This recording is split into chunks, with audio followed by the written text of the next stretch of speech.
yang bingung nih, saya nanti kuliah jurusan apa misalkan gitu. Memfokuskan atau mengkhususkan itu adalah tes bakat minat. Sebenarnya seakurat apa sih tes bakat minat ini, dan apakah kita harus mengikuti rekomendasi yang diberikan oleh psikolog sendiri, Bu? Baik, kalau tingkat keakuratannya mungkin 80-90% ya Mbak, karena tes bakat dan minat itu sudah ini ya, disebut sebagai tes formal. Artinya ini sudah dibakukan dan sudah melalui penelitian yang panjang gitu ya, insya Allah akan sangat akurat. Kemudian berkaitan dengan rekomendasi, jadi kan nanti di tes bakat minat itu akan ada rekomendasi ya. Jadi dari dari hasil tes itu psikolog itu akan memberikan rekomendasi. Nah rekomendasi ini tergantung settingnya nih, mau di penjurusan atau di bidang pekerjaan. Kalau di bidang pendidikan biasanya ini kalau misalkan penjurusan ya IPA atau IPS, berarti itu sudah penuh pertimbangan. Dikaitkan dengan biasanya kan nggak hanya tes bakat minat ya, jadi biasanya dalam rangkaian tes penjurusan itu ada tes intelijensinya juga. Dari kompilasi dari tes-tes tersebut itu akan ada rekomendasi. Nah kamu atau sebaiknya masuk jurusan IPA ya, karena dari sini kamu punya kemampuan yang lebih di aspek ini, tapi lemah mungkin di aspek ini. Nah itu yang akhirnya membuat psikolog itu membuat rekomendasi. Nah, gitu. Kalau di bidang pendidikan, sama juga ketika penjurusan mungkin ya. Jadi dari hasil keseluruhan psikotes itu akan didapatkan kelemahannya apa, ya, kekurangannya apa.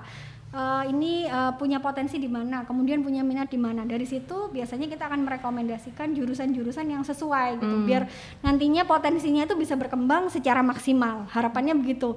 Tapi sekali lagi psikolog itu hanya memberikan rekomendasi ya. Jadi keputusan akhir atau decision makernya tetap adalah individu tersebut.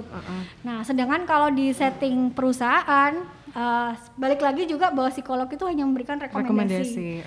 Yang membuat keputusan itu adalah mungkin di kantor untuk penempatan ya. Iya, jadi kalau misalkan rekrutmen pegawai misalkan Mbak, jadi ini orang ini kayaknya punya potensi yang bagus, tapi misalkan ini ada pertimbangan-pertimbangan tertentu yang membuat perusahaan itu tidak mengambil rekomendasi kita, itu sudah hal yang biasa seperti itu. Gitu. Jadi ini hanya berkaitan dengan rekomendasi, dan kalau ditanyakan keakuratannya itu sangat akurat ya, karena sudah melalui uji coba yang cukup banyak, penelitian panjang. Bu, kalau kita sudah mendapatkan rekomendasi, saya masuk jurusan ini, lalu langkah selanjutnya apa yang harus dilakukan dalam hal pengembangan diri? Misal saya sudah rekomendasi dari psikolog A, saya ambil A. Selanjutnya apa yang harus dikembangkan? Jadi kan harapannya ketika rekomendasi itu muncul dan individu tersebut itu mengikuti saran rekomendasi, itu kan sebenarnya tujuannya ini, individu itu menemukan dirinya gitu loh Mbak. Jadi ketika misalkan si A ya direkomendasikan kuliah di jurusan A juga misalkan ya, itu harapannya kan ternyata ini memang sesuai dengan potensi yang saya miliki, sesuai dengan kemampuan yang saya miliki.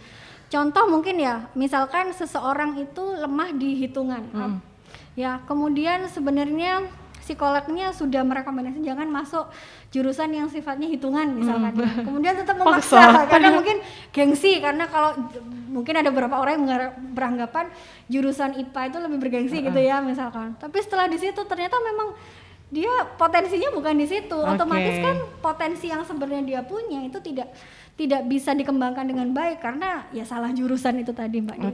Jadi resikonya ditanggung oleh yang mengambil keputusan itu ya Bu ya. Benar. Dalam satu rangkaian itu sebenarnya kita punya rekomendasi kan mengikuti tes bakat minat itu, mereka jadi ada pencerahan gitu loh.